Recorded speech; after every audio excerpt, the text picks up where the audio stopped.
Welcome to சுடர் கருணை பிரகாசம் சேனல். வாங்க இன்றைக்கி முள்ளங்கி கீரை கூட்டு தான் பார்க்க போகிறோம். இந்த முள்ளங்கி கீரை கூட்டு எதுக்கெல்லாம் ரொம்ப நல்லது அப்படின்னா, உடல் சூடு அதிகமாக இருக்குது, மூலவியாதியால் ரொம்ப அவதிப்படுறவங்க, இல்லை டயபெட்டிஸ் பேஷண்ட், இவங்களுக்கெல்லாம் ஒரு பெஸ்ட்டு ரெசிபி இந்த முள்ளங்கி கீரை. நிறைய பேர் முள்ளங்கியை வாங்குவோம், ஆனால் முள்ளங்கி கீரையை என்ன பண்ணுறதுன்னு தெரியாமல் அதை கட் பண்ணி போட்டுருவோம். ஆனால் முள்ளங்கி கீரையை கட் பண்ணி தூக்கி எறியாமல் இந்த மாதிரி கூட்டு பண்ணுங்கள், ரொம்ப ரொம்ப நல்லது. வாரத்தில் 2 தடவை 3 தடவை முள்ளங்கி கீரை எடுத்துகிட்டு வர்றப்ப உடம்பு சூடு குறையும். ரெண்டாவது இந்த மூலவியாதி கட்டுக்குள்ளே இருக்கும். நிறைய பேர் இந்த வெயில் காலம் ஆரம்பித்தோடனே மூலவியாதியால் அவதிப்படுவாங்க. அவங்க எல்லாருமே முள்ளங்கியையும் முள்ளங்கி கீரையையும் அதிகமாக உணவில் சேர்த்துக்கோங்க, ரொம்ப ரொம்ப நல்லது. இதுதான் முள்ளங்கி கீரை. நான் ஒரு கட்டு வாங்கியிருக்கேன். ஒரு கட்டு வாங்கி அதோடய முள்ளங்கியெல்லாம் ரொம்ப சின்ன சின்னதாக இருந்துச்சு, ஆனால் கீரை நிறையா இருந்துச்சு, அதனால் நான் இதை வாங்கிக்கிட்டேன். இப்போ ஒரு கடாயில் நல்லெண்ணெய் ஊற்றிக்கலாம். ஒரு மண் சட்டி எடுத்திருக்கேன். நல்லெண்ணெய் ஒரு 2லேருந்து 2.5 டேபிள் ஸ்பூன் ஊற்றிக்கலாம். கடுகு 1 டீஸ்பூன், ஜீரகம் 1 டீஸ்பூன். அது ரெண்டும் நல்லா பொரிஞ்சதுக்கப்புறம் பூண்டு ஒரு 4-5 பூண்டை தட்டி சேர்த்துக்கோங்க. அப்புறம் 2 பெரிய வெங்காயத்தை பொடி பொடியாக கட் பண்ணிக்கோங்க. சின்ன வெங்காயம் இருந்துச்சுன்னா அதுவும் சேர்த்துக்கலாம் நீங்கள். ஒரு 4-5 வரமிளகாய். உங்களுக்கு காரம் கம்மியாக வேணும்னா ஒரு மிளகாய் சேர்த்துக்கலாம். இப்போ கல் உப்பு தேவையான அளவு சேர்த்து நல்லா வதக்கிக்கோங்க. உப்பு சேர்த்தா வெங்காயம் சீக்கிரம் வதங்கும்.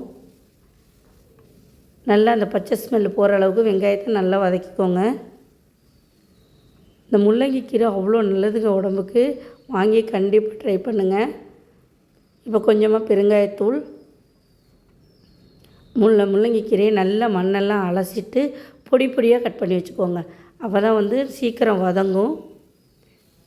இப்போ ஒரு 2 சின்ன தக்காளியை கட் பண்ணி சேர்த்துக்கோங்க. இந்த தாளிப்பு இந்த மாதிரி இருக்கணும். இந்த முள்ளங்கி கூட்டுக்கு தாளிப்பு இந்த மாதிரி கொடுத்துட்டு நீங்கள் முள்ளங்கி கீரை கூட்டு செய்கிறப்ப கண்டிப்பாக சூப்பராக இருக்கும்.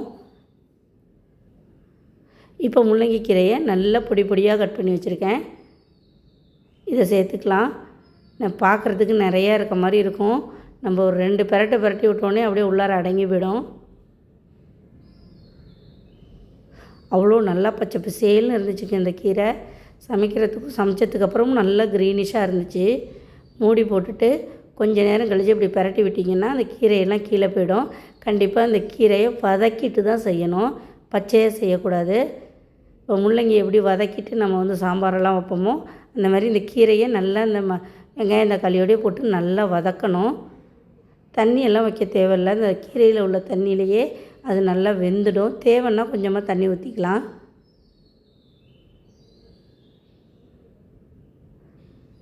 நல்லா வதக்கி விட்டுக்கோங்க. நல்லா வதக்கிட்டு மறுதிருப்பி மூடி போட்டு கொஞ்சம் நேரம் வேக விட்டிங்கன்னா நல்லா வெந்துடும். மறுதிருப்பி 2-3 வாட்டி மூடி போட்டு ஒரு 10 நிமிஷம் வேக வைங்க, ரொம்ப நேரம் வேண்டாம். கலர் இந்த க்ரீன் கலராகவே இருக்கும். நம்ம குக்கர்லேயும் செய்யலாம். குக்கரில் செய்கிறப்ப அந்தளவுக்கு டேஸ்ட்டு, கீரை கூட்டு அந்தளவுக்கு டேஸ்ட் இருக்காது. இந்த மாதிரி கடாயில் வதக்கி விட்டு செய்கிறப்ப நல்லாயிருக்கும். இப்போ நல்லா வெந்துட்டுங்க கீரை வெந்துட்டு நான் ஒரு 100 கிராம் துவரம்பருப்பை மஞ்சத்தூள் போட்டு வேக வச்சுருந்தேன், அதை இப்போ இதில் சேர்த்துக்கலாம். துவரம்பருப்பு ரொம்ப கொழகொழப்பாக வேக வைக்க வேண்டாம், அது ஒன்றும் பாதியமாக நறுக்குன்னு இருக்கிற மாதிரி வேக வச்சுக்கோங்க, அதுதான் ரொம்ப நல்லாயிருக்கும். கொஞ்சம் முழுசாக துவரம்பருப்பு இருக்கிற மாதிரி பார்த்துக்கோங்க.